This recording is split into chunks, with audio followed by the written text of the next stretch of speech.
तो इमरान खान साहब से जो मुलाकात हुई है तकरीबन 15 मिनट की हुई है।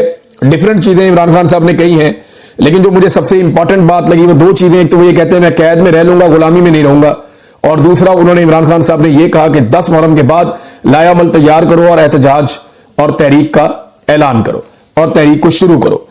नाज़रीन, काजी फायद ईसा के बाद एक दूसरा महात्मा भी काबू आ गया। काजी फायद ईसा को महात्मा बनाया हुआ था ना, इंसाफ का देवता, पूजा हो रही थी दिन रात उसकी। फिर काजी फायद ईसा ने बताया कि नहीं, सदीक जान ठीक कह रहा था।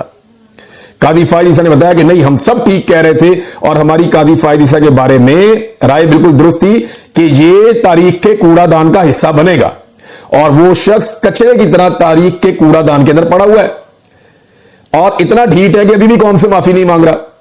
बेशरम तरीन किरदार जो पाकिस्तान की तारीख में आया, एक ऐसा आदमी जिसने खुद की तारीफें करने वालों को मजबूर कर दिया कि तुम भाई मेरी तारीफ ना करो, मुझे गालियां दो।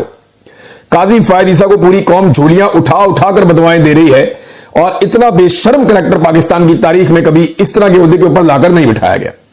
मैं अपने एंगल से बताऊं तो भाई मुझे जानता था वो आदमी और अदालत में खड़ा होकर इनकार कर रहा था कि जनाब मैं इसको कैसे इंसाफ दूं, यानी मेरे से भाग रहा था चीफ जस्टिस सा। मैं कोशिश कर रहा था कि मुझे बुला भाई, मुझे बुला के पूछ, लेकिन वो अपने दांव पेच खेल रहा था। बहरहाल मेरी तो बात छोड़े, इसने जो कौम के साथ कर दिया, इसने बल्ले का निशान छीन लिया सबसे बड़ी पॉलिटिकल पार्टी से, फिर जुल्म और बर्बरियत की इंतहा कर दी और फिर उन्हें आगे ताने देता है कि किचन की गर्मी बर्दाश्त नहीं हो रही तो फिर आप किचन छोड़ दें। तो वही काजी फायद ईसा गर्मी बर्दाश्त नहीं कर पा रहा, सारा पाकिस्तान उसको डोनट खिलाना चाहता है, लेकिन वो छुपता फिर रहा है, कभी भेद बदल के कभी कुछ और करके। ये काजी फायद ईसा की हालत है। ये एक महात्मा था। दूसरा महात्मा था शौकत सिद्दीकी, शौकत अजीज सिद्दीकी। इसको भी नून लीग ने, मरियम नवाज, उन्होंने बहुत चुका हुआ था कि जनाब बड़ा इंसाफ परवर है, ये है, वो है, थे ओंजे। उसने भी जनाब जस्टिस सरफराज डोगर को जो एस्टेब्लिशमेंट की और हुकूमत की चॉइस है उसको चुन लिया। देखिए, मैंने आपको कहा था दो लोगों का बड़ा अहम इम्तिहान है आज। एक फारूक एच नाइक का कि इन्होंने इनकलाबी होने का सारी जिंदगी ढोंग किया, और दूसरा एक इम्तिहान है जस्टिस शौकत अजीज सिद्दीकी का कि इन्होंने भी इनकलाबी होने का ढोंग किया और एंटी एस्टेब्लिशमेंट होने के इन्होंने नारे बुलंद किए। और इन दोनों ने एस्टेब्लिशमेंट के खास आदमी जस्टिस सरफराज डोगर को वोट डालकर इस्लामाबाद हाई कोर्ट के चीफ जस्टिस के लिए चुन लिया।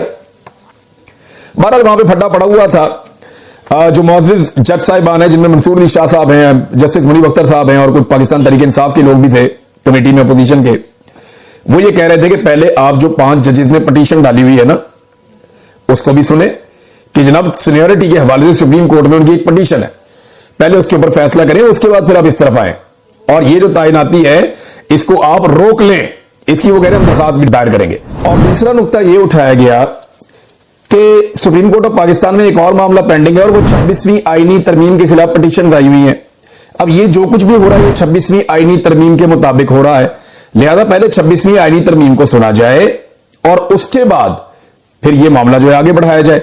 अब 26वीं आईनी तरमीम जो खुद एक मुतनाज़ तरमीम है, उस तरमीम का केस नहीं सुना जा रहा, बल्कि किया यह जा रहा है कि उस तरमीम के ऊपर इंप्लीमेंट किया जा रहा है बार बार।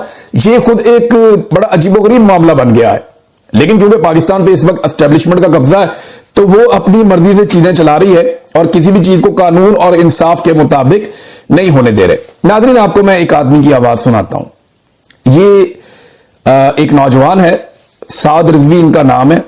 पेट्रोल की कीमतें बढ़ने के ऊपर इनका मौकिफ क्या हुआ करता था, जरा ये मौकिफ पहले आप सुन लीजिए। पेट्रोल महंगा, एक 10 रुपए की भी अगर आवाज आ गई फिर महंगा होने लगा तो फिर असं मुल पावे कि मुल्क के अंदर महंगाई करनी किस तरह। इन्हें IMF के गुलामों लंबे पावे और इन्होंने दसांगे कि जनाब इन्होंने की बदमाशी लाई हुई इस मुल्क के अंदर। और इंशाअल्लाह फिर मैं कह चुका हूं कि तहरीक लब्बैक पहले मरहले ऐसी जनाब पहिया जाम हड़ताल का ऐलान करेगी, कोयटा तो लेके लाहौर तक, पेशावर तो लेके कराची तक हर शहर जाम करके दसांगे कि कौम हम तुम्हारे जुल्म तो तंग आ चुके। लेकिन नाज़रीन, ये नौजवान जो है एक मजहबी सियासी जमात से इनका ताल्लुक है, TLP से, और ये इमरान खान साहब के दौर में बहुत एहतजाज किया करते थे।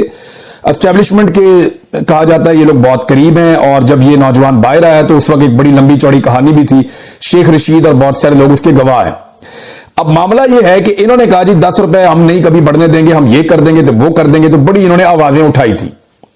कई मरतबा 10 रुपए बढ़ गए, उसके बाद इतनी मरतबा 10 रुपए बढ़े कि लगभग 130 रुपए के करीब इन्होंने कीमतें बढ़ा दी, लेकिन ये शख्स आपको कभी भी नजर नहीं आया।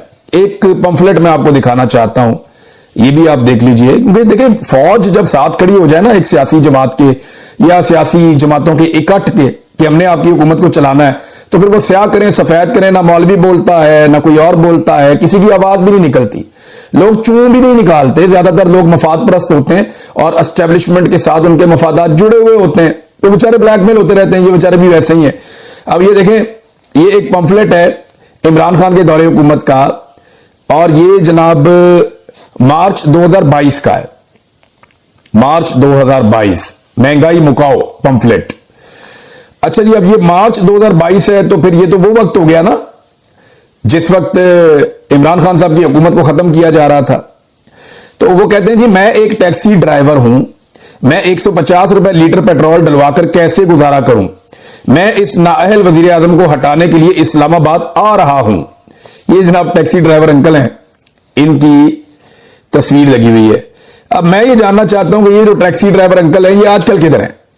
150 रुपए का पेट्रोल इन्हें महंगा लग रहा था, और आज 250 रुपए का पेट्रोल जब ये डलवा रहे हैं तब इन्हें कैसा लग रहा है, मैं सिर्फ ये जानना चाहता हूं। तो ये रंगबाजियां पाकिस्तान की एस्टेब्लिशमेंट ने करवाई थी सियासी जमातों के साथ मिलकर इमरान खान की हुकूमत गिराने के लिए, और तब से लेकर अब तक इनसे मुल्क ही नहीं संभाला जा रहा। मुल्क का इन्होंने बेड़ा गर्क कर दिया है। और शौक इनके किस तरह के हैं, ये मेरे एक बड़े अच्छे दोस्त हैं अहमद फरहाद, इन्होंने बड़े अच्छे शायर भी हैं, बड़ी अच्छी शायरी करते हैं। इन्होंने एक ट्वीट किया, और ये अहमद फरहाद ही लिख सकते थे इस तरह की चीज, वो बड़े दिलेर आदमी हैं। लेकिन ये आप जरा 1000 रुपए का नोट देखें, ये जो 1000 रुपए का नोट है इसके ऊपर मरियम नवाज की फोटो बनी हुई है, ये देख रहे हैं आप। ये इनकी ख्वाहिश है इनका बस चले ना तो ये इस मुल्क के साथ ये भी करते हैं। ये ऐसा बेशरम खानदान है। मैं कहना नहीं चाहता, देखिए अच्छा नहीं लगता कहने में, लेकिन हरकतें तो चेक करें आप। पार्कों के नाम अपने नाम पे, अस्पतालों के नाम अपने नाम पे, स्कूलों के नाम अपने नाम पे, कॉलेजों के नाम अपने नाम पे, सड़कों के नाम अपने नाम पे, बाथरूमों के नाम अपने नाम पे, बसों के नाम अपने नाम पे, और छोटे छोटे जो मेडिकल यूनिट्स हैं उनके नाम अपने नाम पे, हर स्कीम के नाम अपने, यानी कोई चीज ऐसी नहीं है जिसपे ये अपना नाम और अपनी फोटो ना चिपकाना चाहते हो। तो करेंसी नोट इनसे कैसे बच सकता है?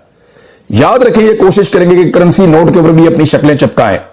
ये किया तो उन्होंने एक अजरा मजाक है, लेकिन सीरियसली ये खानदान ये भी कर सकता है अगर ये कायदे आजम के नाम को और कायदे आजम की तस्वीर को हटाकर अपनी निकम्मी औलाद का नाम और तस्वीर लगा सकते हैं। तो यार, जिसे मेडिकल कॉलेज में दाखिला नहीं मिलता था उसकी तस्वीर उठा के इतना मेडिकल इंस्टीट्यूट है उसके ऊपर लगा दी और उसके नाम के ऊपर बना दिया। पैसा अरबों रुपया करोड़ों रुपया खर्च हो कौम का और नाम इनके बने, ये कैसे हो सकता है? इमरान खान के नाम पे आप मुझे एक जगह एक चीज दिखा दें, कोई एक इस मुल्क के अंदर